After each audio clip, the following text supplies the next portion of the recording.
Bienvenidas y bienvenidos a nuestro culto del Domingo de Ramos. Pero yo descubrí esta semana preparándome que es Domingo de Ramos, Pasión, o Palmas y Pasión. Y eso es una tradición que va juntando las dos cosas desde el siglo IV. Y me di cuenta porque me pareció curioso que en la lectura de nuestra liturgia en esta semana no está la lectura de la entrada triunfal de Jesucristo en Jerusalén.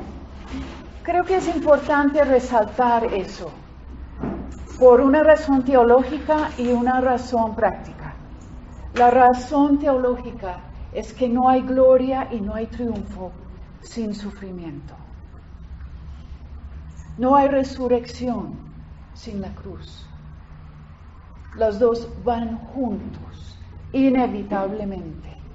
La razón práctica es que muchos de nosotros asistimos a la iglesia los domingos. Entonces, si venimos el Domingo de Ramos y el siguiente es el Domingo de Resurrección, como que pasamos por alto la oportunidad de reflexionar sobre la pasión de nuestro Señor Jesucristo, que es el meollo de nuestra fe. Es el acto de redención que expió nuestro pecado y nos volvió a reconciliar. Y eso nos lleva al movimiento de la confesión. Entonces, esta mañana vamos a incrustar la confesión en la oración que Jesús nos dejó, lo que llamamos el Padre Nuestro. Y vamos a orar el Padre Nuestro pausando y reflexionando donde vemos la palabra de pausa. Padre nuestro que estás en el cielo, que sea siempre santo tu nombre. Que tu reino venga pronto, que se cumpla tu voluntad en la tierra como se cumple en el cielo.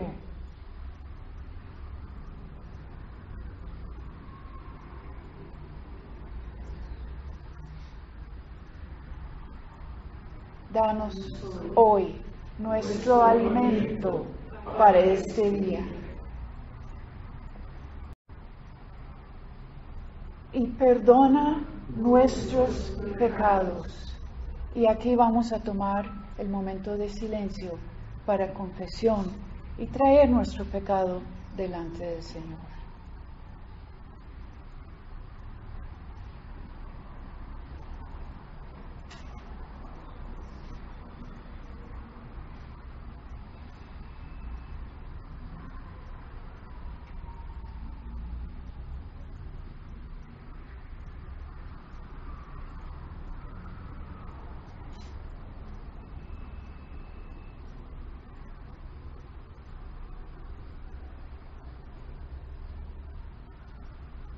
Perdona nuestro pecado como nosotros hemos perdonado a los que han pecado contra nosotros.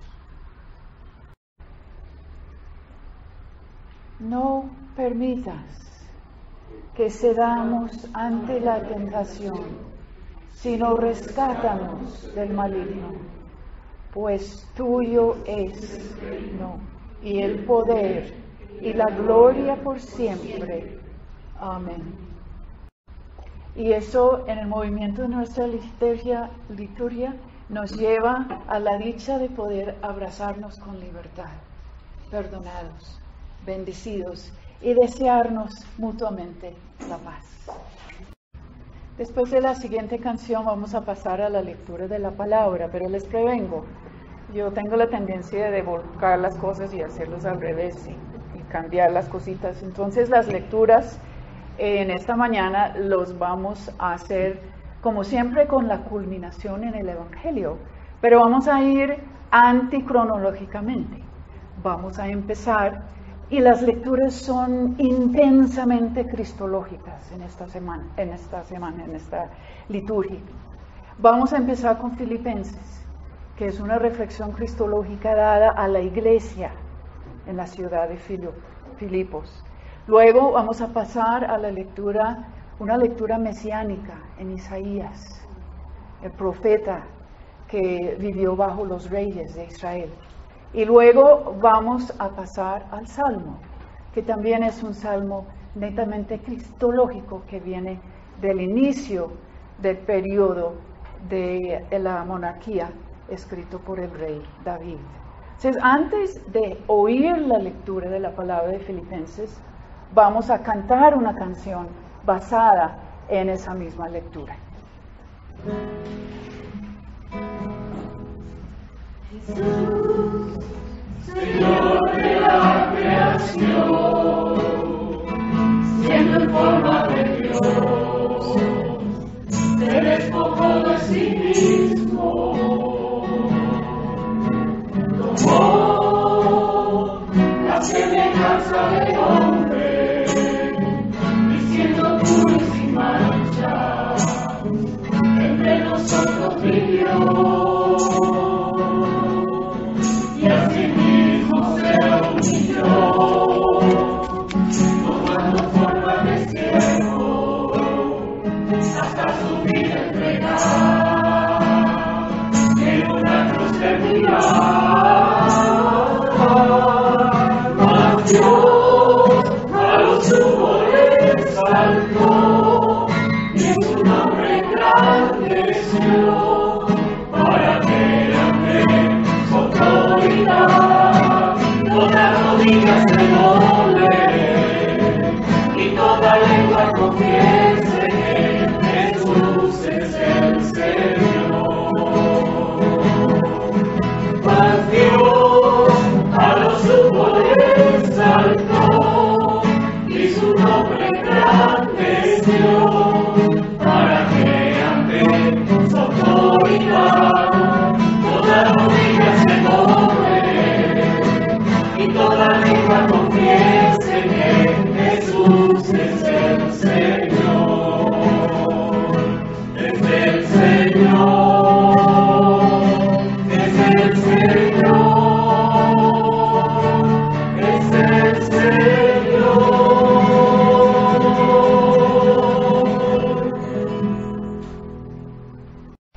La primera lectura para la liturgia de hoy está en el libro de los Filipenses, capítulo 2, versos 5 al 11. Haya pues en vosotros este sentir que hubo también en Cristo Jesús, el cual, siendo en forma de Dios, no estimó el ser igual a Dios como cosa a que aferrarse, sino que se despojó a sí mismo, tomando forma de siervo, hecho semejante a los hombres, y estando en la condición de hombre, se humilló a sí mismo, haciéndose obediente hasta la muerte y muerte de cruz. Por lo cual Dios también lo exaltó hasta lo sumo y le dio un nombre que es sobre todo nombre, para que en el nombre de Jesús se doble toda rodilla de los que están en los cielos y en la tierra y debajo de la tierra, y toda lengua confiese que Jesucristo es el Señor, para gloria de Dios Padre. Esta es palabra de Dios. Te alabamos, Señor. Aleluya. Buenos días, Isaías 50 del 4 al 9. El Señor soberano me ha dado su palabra de sabiduría, para que yo sepa consolar a los fatigados. Mañana tras mañana me despierta y me abre el entendimiento a su voluntad. El Señor soberano me habló, y yo lo escuché. No me he revelado ni me he alejado.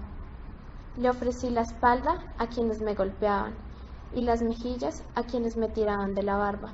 No escondí el rostro de las burlas y los escupitajos. Debido a que el Señor soberano me ayuda, no seré avergonzado. Por lo tanto, he puesto el rostro como una piedra, decidido a hacer su voluntad, y sé que no pasaré vergüenza. El que me hace justicia está cerca. Ahora, ¿quién se atreverá a presentar cargos en mi contra? ¿Dónde están mis acusadores? Que se presenten. Miren, el Señor soberano está de mi lado. ¿Quién me declarará culpable? Todos mis enemigos serán destruidos, como ropa vieja que ha sido comida por la polilla. Esta es palabra del Señor.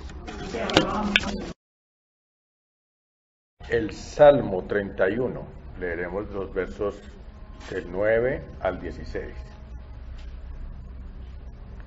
Ten misericordia de mí, oh Jehová, porque estoy en angustia. Se han consumido de tristeza mis ojos, mi alma también y mi cuerpo, porque mi vida se va gastando de dolor y mis años de suspirar.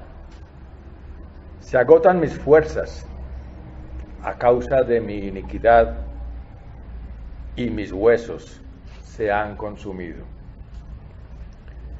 De todos mis enemigos soy objeto de oprobio y de mis vecinos mucho más, y el horror de mis conocidos. Los que me ven fuera huyen de mí.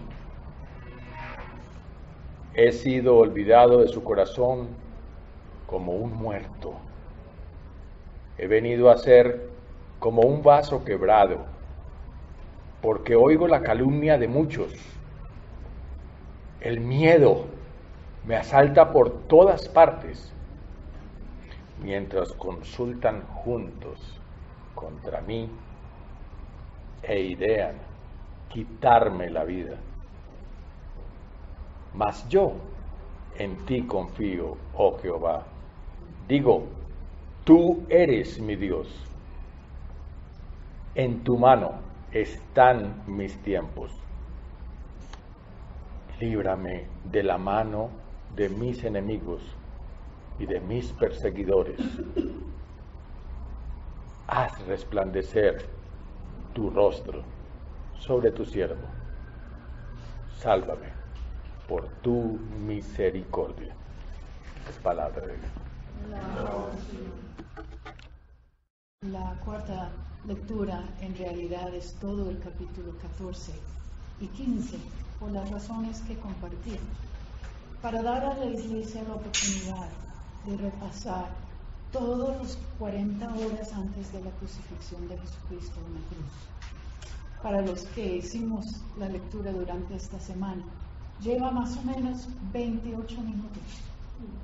Entonces hemos afirmado y apoyado a Magdalena en su decisión de dar una visión panorámica sin la lectura total y de concentrar en unos versículos que son como el eje de la lectura de la palabra en Marcos. Magdalena. Hoy es Domingo de Ramos, domingo de bienvenida a Jesús.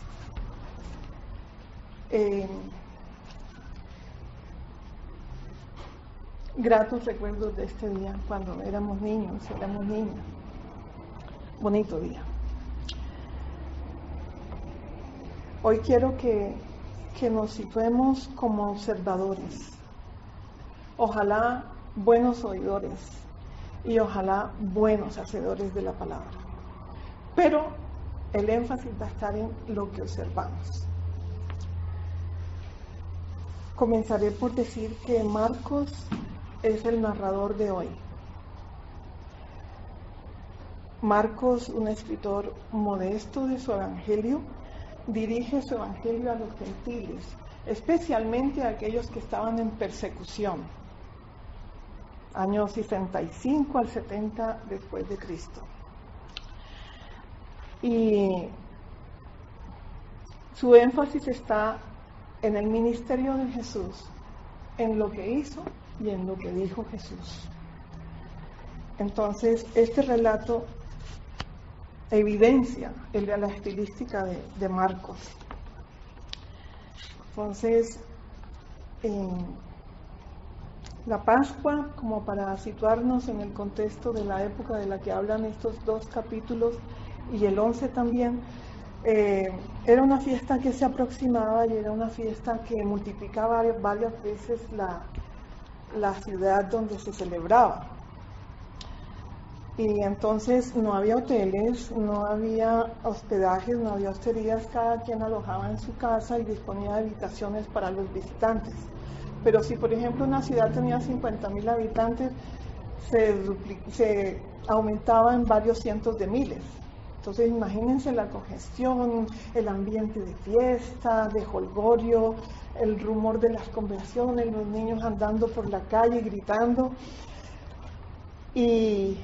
Pero también había conflicto social, porque acordémonos que estaban bajo el imperio de los romanos los judíos, y les habían permitido medio gobernarse a sí mismos y todo, pero siempre habría esa tensión entre judíos y romanos, porque ambos sabían lo que era un imperio, lo que era un rey, lo que era ese tipo de gobierno. Entonces surgía ahí conflicto de poderes. Ese es más o menos el contexto a grandes rasgos. Como es tan extenso y se ha duplicado esta tarea, entonces voy a tratar de ir rápido, pero no suprimiendo la profundidad de estos pasajes. Entonces, como observadores les quiero invitar a algo. Estoy segura que todos ustedes han estado en museos, en muchos museos, y en exposiciones de pintura y de escultura, en conciertos. Entonces, quiero invitarlos hoy a una exposición de 16 pinturas religiosas. La temática de la pintura religiosa es algo a lo que muy pocos maestros de la pintura y la escultura se han podido sustraer. Entonces, los voy a invitar a esta exposición. Es una exposición que tiene el privilegio de ser una visita guiada por Marcos, con sus comentarios, su narrativa. Y la entrada es libre, no hay que pagar. Entonces, también tiene otra ventaja, dada su importancia. Esta exposición es permanente, no cierra, no caduca, siempre está disponible para que el público la observe. Y es patrimonio espiritual de la humanidad. Entonces es una oportunidad para todos nosotros como observadores, admiradores y amigos del arte. En estas salas en las que se suele exhibir obras de arte, tienen unas luces especiales que caen sobre cada obra de arte. Los espacios son cómodos, son anchos para que la gente pueda ir venir y observar las obras de arte a diferentes distancias, porque hay obras de arte, por ejemplo, como la acuarela, que tienen que ser tan bien elaboradas que soporten la visión del observador muy de cerca. Son obras muy detalladas. Y también es importante la altura de estos espacios, ya por el formato que hayan usado los pintores. Vamos entrando, ¿no? Vamos entrando en este ambiente. Y la temperatura que requieren algunos dibujos por su antigüedad, algunas obras de arte en conservación, obras de altísimo valor, invendibles. Entonces, por eso, por ser pinturas de tan alta valía, hay necesidad de vigilantes. Aunque sea gratis, se suscribe uno a la entrada y le dan una boletica de cortesía. Y los corredores van dispuestos para que el tránsito, para que visualmente el observador descanse de un pasillo donde están colgadas las obras para el otro, para que tome un descanso visual. Entonces todo eso se piensa. Y algunas obras tienen títulos. Hoy en esta exposición algunos títulos son un poquito arbitrarios, pero de todas maneras es un referente a qué recrea la obra, a qué recrea cada una de estas 16 pinturas. Están realizadas en diferentes técnicas, como la de Botero en óleo sobre lienzo. El óleo también se puede trabajar sobre madera, sobre vidrio y hasta sobre piedra. Hay otras que son acuarelas. La acuarela siempre se trabaja sobre papel, papeles especiales, claro. Hay tintas y hay... En ese tiempo no se usaba mucho el acrílico, así que no hay obras en acrílico. Entonces entremos a esta exposición y comencemos con la pintura número 1. Se llama La entrada triunfal. Y esta pintura recrea un ambiente de fiesta. Hay alguien que está sobre un burrito, sobre un pollino, ¿ya? Y se cuenta que de esta pintura, ese pollino, nadie, ese burrito, ese asnito, nadie lo había usado, solo el Mesías. Y ahí va el Mesías y toda la gente se ve loca de alegría, niños, ancianos, mujeres, batiendo las palmas y gritando algo de gran significado, el Hosana. Hosana, que quiere decir, sálvanos ahora. Es un saludo mesiánico. Y el aleluya también se alcanza a escuchar, que dice, alabado sea Dios, alabado sea Jehová. Eso es lo que quiere decir aleluya. Entonces es una multitud de observadores la que recrea esta primera pintura. Seguimos rápidamente, descansamos al siguiente cuadro, que es Enemigos al acecho, y ya estamos en el capítulo 14. En el capítulo 14, cuando dice que buscaban los principales sacerdotes cómo prenderle por engaño y matarle, pero no durante la fiesta, para que no se haga alboroto en el pueblo. Este es un cuadro un poquito grisoso. Está hecho en óleo sobre lienzo. Y se ven las barbas, la mirada siniestra de estos personajes. Obsérvenlo bien. No es muy grande este cuadro, ¿ya? Solo toma el pecho de algunos de los sacerdotes y se nota que algo están urdiendo. Seguimos al siguiente cuadro. Este es un gran cuadro. María de Betania unge a Jesús. Entonces esta mujer, otra vez a los pies de Jesús, era una posición que ya le era costumbre cuando veía a Jesús. Y ya ha roto un frasco de perfume y se le ve ungiéndole con este perfume costosísimo en una señal de adoración. Pero ojo, aquí Jesús en esta escena, en esta pintura, si pudiera hablar esa pintura, se oiría cuando Jesús dice, ella me está preparando para la sepultura. Es un acto igualmente mesiánico, igualmente profético. Esa es la pintura de María de Betania unge a Jesús. Pintura 4, la traición se instala. La traición se instala. Entonces, fastidiado Judas porque ha comentado junto con otros que ese desperdicio del perfume que María se le estaba embarrando, entonces ya él ve que Jesús no es el líder clásico, no es el caudillista que esperaba, que le liberaran del imperio romano, de esa opresión en la que estaban. Entonces ya su corazón se envenena, su alma ya no es la misma. Y también como los sacerdotes de la pintura de Enemigos al acecho, busca la ocasión de traicionar a Jesús. Otra pintura no muy feliz, esta es una pintura triste, es una pintura de la maldad. Pintura 5, perdón. la cena del nuevo pacto. Esta es una linda pintura. Hay una iluminación que se ve que entra por alguna claraboya del salón. Es un ambiente muy sencillo, muy humilde.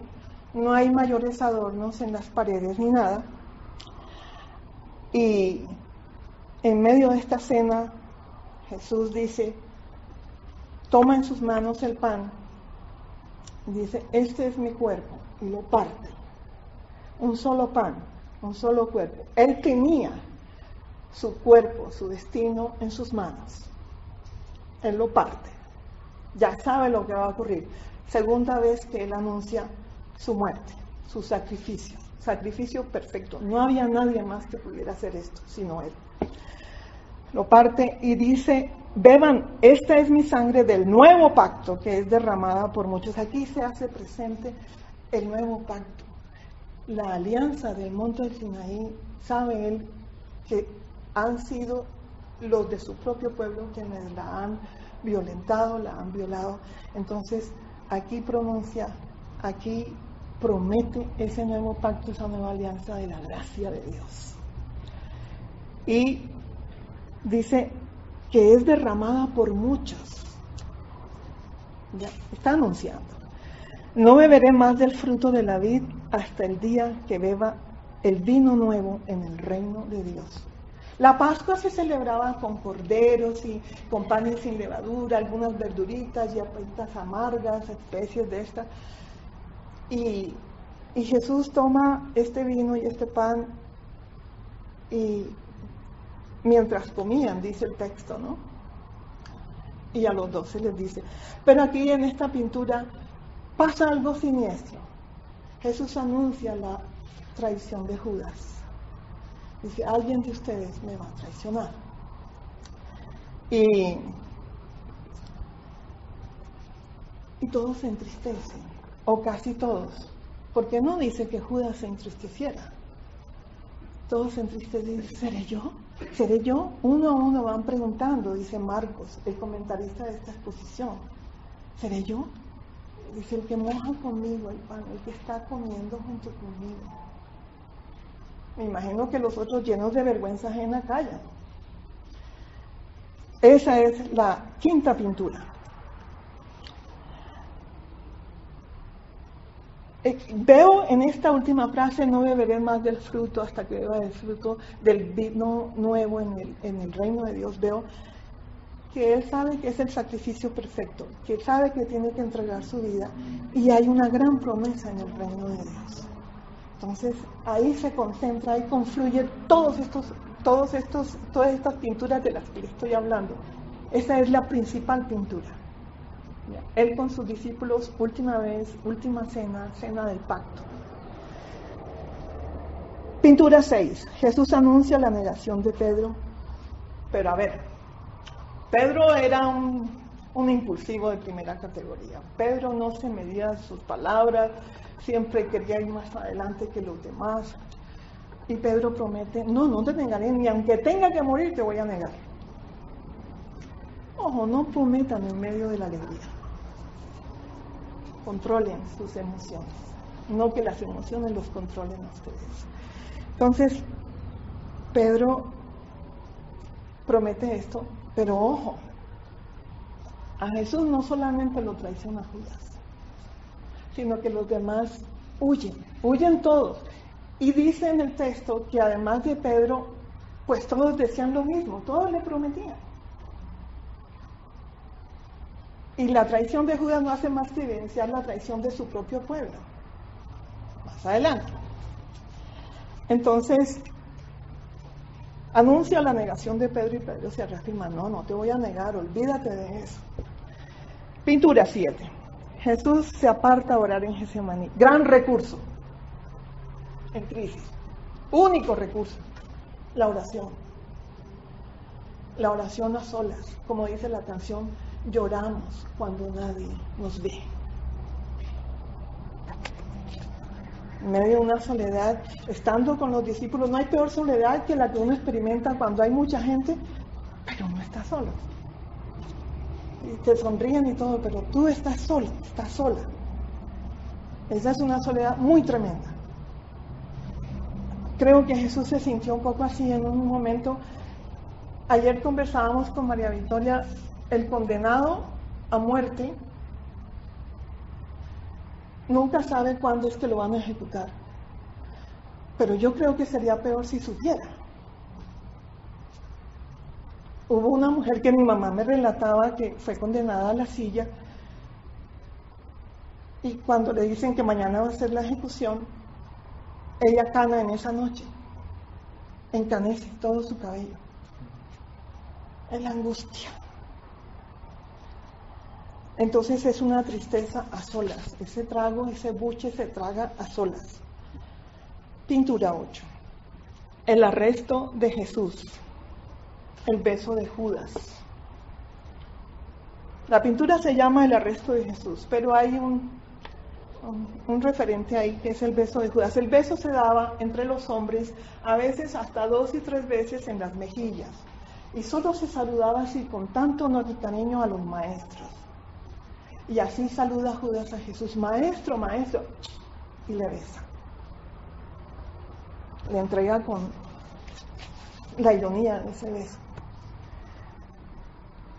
Entonces, ya ha transcurrido todo ese día, gran parte de esa noche, es muy tarde, y se cumple el plan de los asesinos al acecho, porque le capturan, le aprenden en medio de la oscuridad de la noche, en un lugar alejadito y lejos del pueblo. Así era como ellos querían, y así lo entrega Judas. Entonces, ese es el beso de Judas. Hay besos de besos. Pintura 9. El joven que huyó desnudo. Este joven pudo ser alguien curioso. En mitad de la noche, como era tarde, pues se envolvió en las sábanas y salió así en pelotico a oír qué estaba pasando ahí, y así mismo huye. Es que era pavoroso el temor que le tenían a los sumos sacerdotes y a estos escribas y fariseos. Eran temibles. Entonces este joven no tiene más remedio que soltar la sábana, y lo tratan de coger, pero él suelta la sábana y sale desnudo corriendo. Pudo ser alguien curioso. No sabemos, es medio misterioso esta escena, esta pintura. Pintura 10, comienza el juicio. Ante el concilio.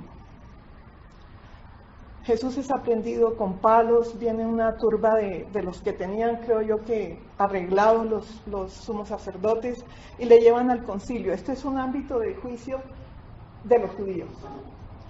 Y los falsos testimonios que ellos mismos habían dicho que dijeran no concuerdan.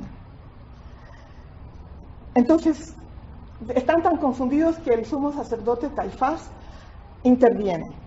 Y le pregunta: ¿tú eres el que dices que eres el Cristo, el Mesías? Y Jesús no se niega, Jesús no traiciona al Padre. Y dice: yo soy. Y se arranca las vestiduras de este sacerdote. Blasfemia, ¿qué más esperan que diga este hombre? Y ahí comienza algo importante, ahí comienza el silencio de Jesús. Sí están recorriendo conmigo cada sala, cada pintura, la iluminación, y cuando él admite que él es el Mesías, ya muy poco va a hablar, casi nada, y ellos le condenan y le consideran digno de muerte. Y comienzan a lanzarle los primeros escupitajos, a darle bofetadas, a golpearle. Esto sí que es blasfemia. Estos ultrajes. Pintura 11. Pedro lo niega. La autoconfianza de Pedro se va al piso. En su impulsividad y ligereza, a sí mismo lo niega. Que no, mujer, que no lo conozco, que no sé de qué me hablas. Pero Pedro guarda una gran diferencia con Judas. Pedro llora arrepentidísimo cuando oye que el gallo canta por segunda vez. Se siente muy incómodo con eso, porque él ignoró que no era fiable. No somos fiables. Pintura 12. Jesús ante Pilato. Es un juicio rápido, como todos los que son amañados. ¿Por qué le llevan a Pilato? Los judíos le llevan a Pilato porque para Pilato no resultaba un delito que él se declarara el Mesías. Pero si él se declaraba rey de los judíos, entonces quería decir que era una figura dominante que iba a amenazar el imperio romano. Entonces, ahí es el lavado de manos de los sacerdotes y de los escribas y de los fariseos. Ellos se lavan primero las manos que Pilato. A ver. Y lo llevan a Pilatos, que era el gobernante y que tenía poder sobre judíos y sobre romanos. Pero este Pilatos era un vivo, conocía las verdaderas motivaciones de los judíos. Y después de un interrogatorio, queriendo satisfacer a los judíos, a los del pueblo, lo entrega finalmente. Provoca detenerse más allí, pero no es dado hoy. Entonces, cuando lo entrega, ¿se acuerdan que les ofrece a Barrabás? Yo dije, no, al Cristo, crucificarle, gritaban una vez, instigados por los judíos. Y aquí viene la pintura 13, crucifixión y muerte de Jesús. Aquí sí me voy a detener un poquitín. Dice, las cruces. Había muchas clases de cruces. Las cruces habían sido usadas por los fenicios, por los cartagineses, incluso por los egipcios. Y había cruces que era un solo palo enterrado. Era la costumbre de matar, de condenar con el empalamiento. Empalar la gente, atarla a un palo y que muriera ahí, ¿ya? Entonces había la cruz que era como en forma de T,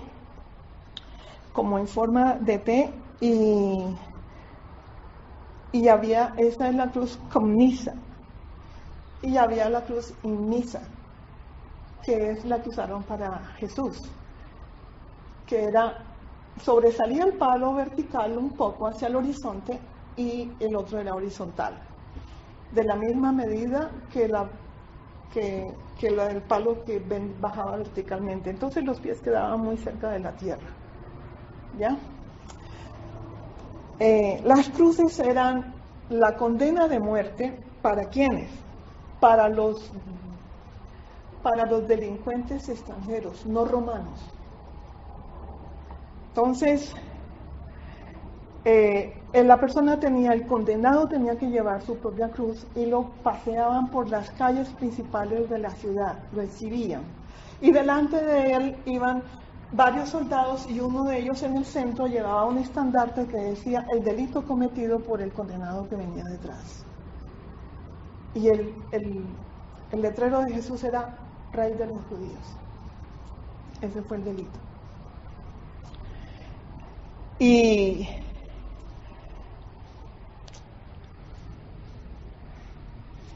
los clavos eran, estoy recreando esto porque quiero que imaginemos en esta pintura todo lo que tuvo que hacer el artista. Los clavos eran unos clavos grandes en hierro, con una terminal grande, redonda, y los clavos podían ser clavados uno en cada pie o uno solo juntando los dos pies, uno en cada mano, o sujetar las manos con unas cuerdas muy fuertes.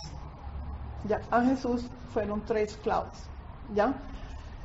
Entonces la persona caminaba hacia afuera de la ciudad porque era alguien que no era un odiado, una persona proscrita de la sociedad, y la llevaban fuera, y allá muy cerca entonces era cuando él mismo tendía su cruz, se acostaba sobre la cruz.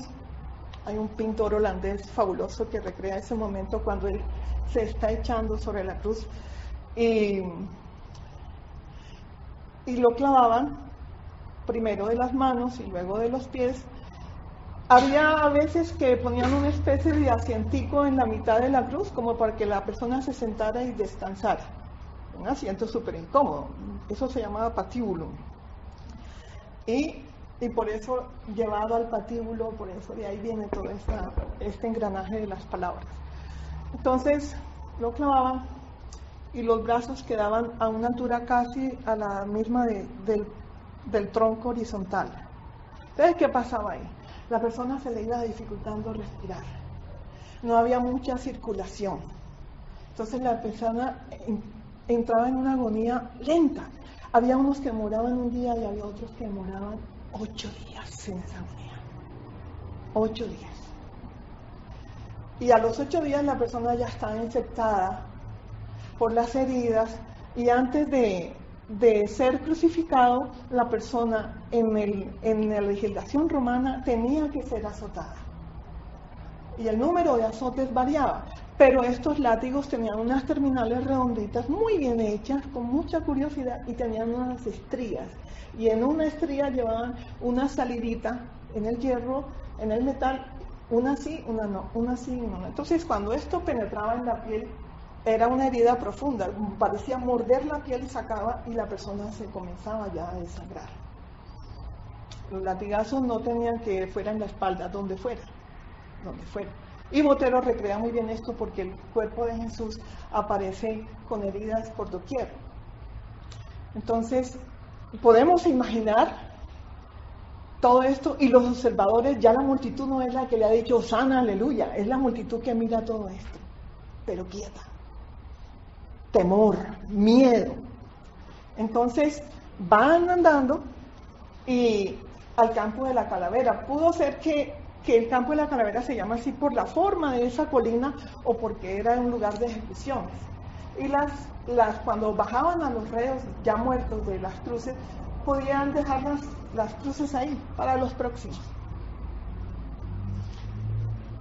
Hay una película de un pintor que recrea eso, pero suma un ingrediente que yo creo que es real, y es los cuervos sobre las cruces, las aves de rapiña que comenzaban a devorarse a la persona que había fallecido en esas condiciones. Entonces, eso ayuda en la pintura para recrear la realidad de esa tortura, de ese sacrificio. Así fue que fallece Jesús en la cruz. En medio de eso, de los observadores, ojo, hay mujeres observando, las que le han seguido. Hay varias mujeres que le siguen. ¿Ya? Y por supuesto, por la deshidratación y el de sangre daba una sed intolerable. Y ya a punto entre la hora sexta y novena, Jesús pronuncia, y no se explica cómo es que él puede gritar, Eloí, Eloí, lama sabactani, Dios mío, ¿por qué me has abandonado? Porque la persona quedaba sin voz, pero Jesús sí grita. Y en la hora novena, cuando está agonizante, y va a fallecer, él pega un alarido, un grito. No se explica cómo pudo gritar. O sea, médicamente, y tenemos un médico aquí, no se explicaría de dónde salió eso. Si toda su humanidad ya estaba despedazada. La pintura 14 se llama Mujeres que miran de lejos. María Magdalena, María, madre de Jacobo el Menor, era también la madre de José, de Salomé, y otras que le seguían y le servían. Es un cuadro de unas dimensiones grandes, hay un cielo muy amplio, hay una línea de horizonte grande, y se ven unas figuras muy tímidas mirando desde lejos hacia la cruz. Figuras de mujeres cubiertas, ¿ya? Tristísimas. La pintura 15, Jesús es sepultado.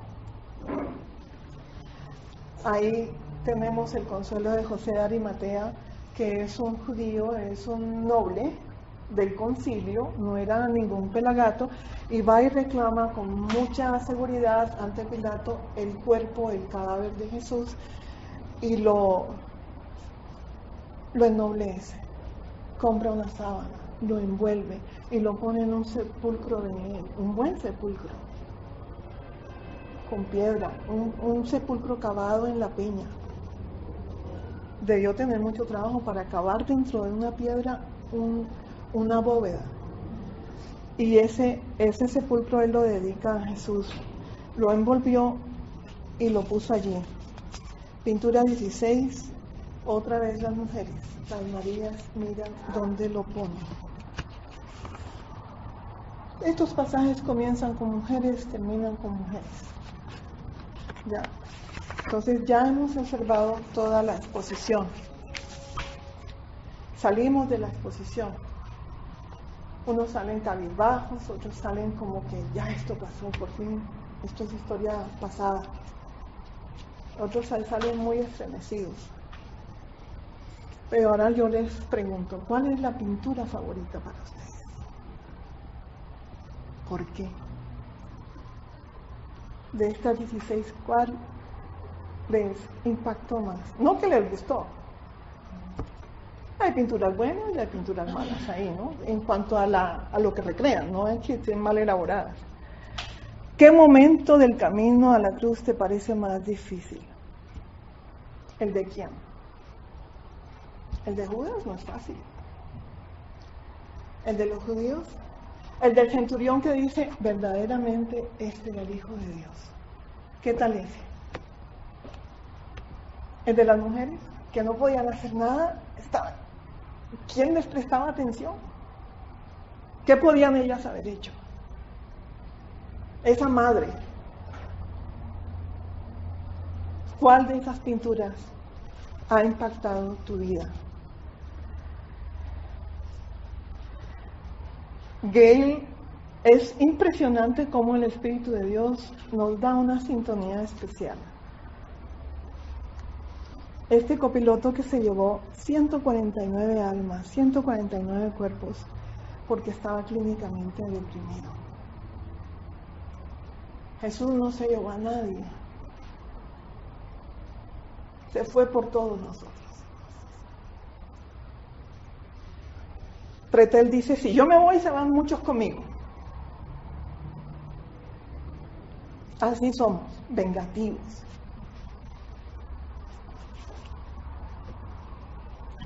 Lo que Jesús sufrió es lo que cada uno de nosotros debió haber sufrido, o sufriría hoy. ¿Cómo seríamos y qué estándares tendríamos si este sacrificio perfecto no hubiera sucedido? Imaginemos por un momento que eso no pasó. Una de las cosas que yo pienso es que tendríamos una conciencia muy encallecida, porque sería maldad sobre maldad, dolor sobre dolor, sufrimiento sobre sufrimiento.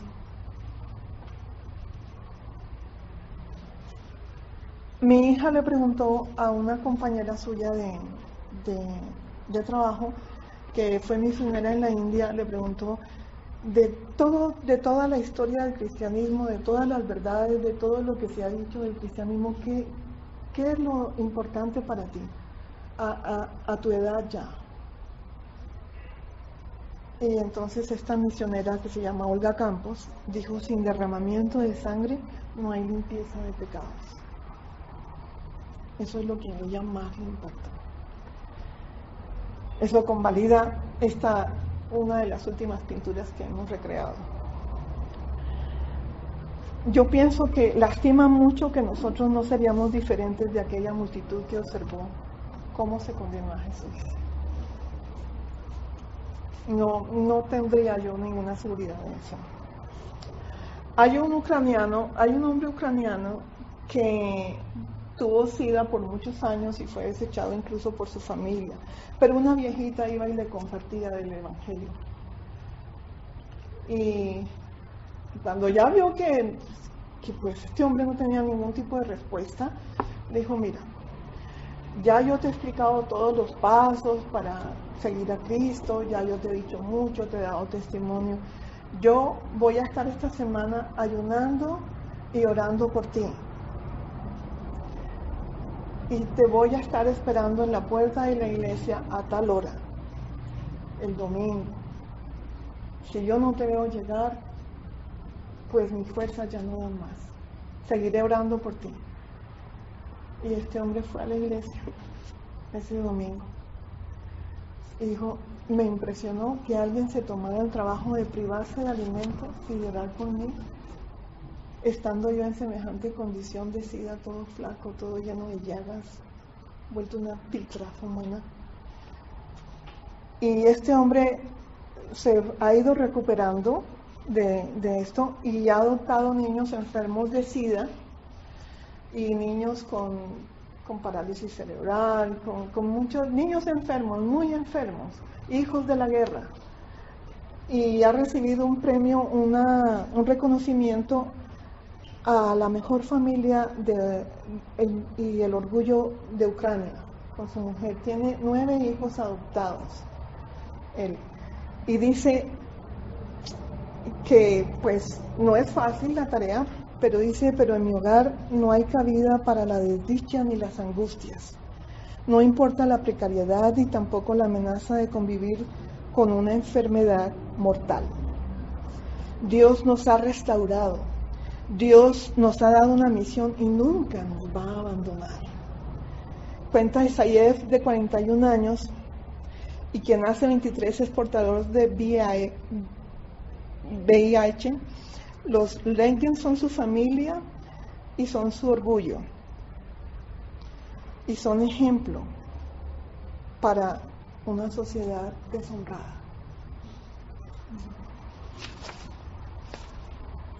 Yo quisiera que pensara muy bien en estas pinturas, que no son pinturas solamente. Alguna vez vi una película de Woody Allen, La Rosa Púrpura del Cairo, en que los personajes terminan